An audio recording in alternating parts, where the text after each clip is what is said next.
കുറെ നാളിന് ശേഷമൊക്കെ ആയിരിക്കും മഞ്ചേച്ചിനെ കാണുന്നത്. അന്ന് മഞ്ചേച്ചി നിങ്ങളെ കാണുമ്പോഴത്തേക്കും ഒരുപക്ഷെ നിങ്ങൾ കൊച്ചു കുട്ടികളായിരുന്നു. ആ ഒരു ഇന്ററാക്ഷൻ എങ്ങനെയായിരുന്നു? മഞ്ചേച്ചി നിങ്ങളുടെ അടുത്തൊക്കെ എന്താ പറഞ്ഞത്? അയ്യോ അത് എനിക്ക് അത്ഭുതം തോന്നിയത് ഇവരൊക്കെ പിന്നെയും കണ്ടിട്ടുണ്ടെന്ന് തോന്നുന്നു. ഞാൻ അങ്ങനെ കുറെ വർഷത്തിന് ശേഷം കാണുന്നു. അതേ എനർജി, അതേ വൈബ്, അതേ ആ സെയിം പേഴ്സൺ എങ്ങനെ ആവാൻ പറ്റും എന്നുള്ളതായിരുന്നു ഞാൻ അത്ഭുതപ്പെട്ട് നോക്കി നിന്നൊരു കാര്യം. പിന്നെ എനിക്കൊരു ഫോട്ടോ റീക്രിയേറ്റ് ചെയ്യാൻ പറ്റി, അതിൽ ഞാനൊരു ബ്ലെസ്ഡ് ആയിരുന്നു. ഭയങ്കര എന്താ പറയാ, നമ്മളെ അമ്പരിപ്പിക്കുന്ന ഒരു കാര്യം അതായിരുന്നു. അങ്ങനെ ഒരു മൊമെന്റ് ഞങ്ങൾക്ക് കിട്ടിയതില് വളരെ ഈ ഒരു പോസ്റ്റർ നമ്മൾ കാണുമ്പോഴത്തേനുണ്ടല്ലോ മഞ്ചേച്ചിക്ക് ഒരു വ്യത്യാസം ഇല്ലാത്തല്ലേ. അങ്ങനെ 27 വർഷം കടന്നു പോകുമ്പോഴും നിങ്ങളിൽ ഒരാളെ പോലെ മഞ്ചേച്ചിക്ക് ഇപ്പോഴും നിങ്ങളുടെ കൂടെ വന്ന് അഭിനയിക്കാം. ലാലേട്ട കാണാൻ പറ്റിയിട്ടുണ്ടായിരുന്നോ?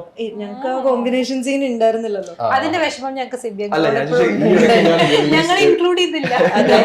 ആ ജീപ്പ് നമ്മൾ എത്ര യൂസ് ചെയ്തത്, ആ ജീപ്പിൽ ഞങ്ങളും കൂടെ പോയിരുന്നു. ഡെന്നിസിന്റെ ജീപ്പിലായിരുന്നു. ഓക്കെ.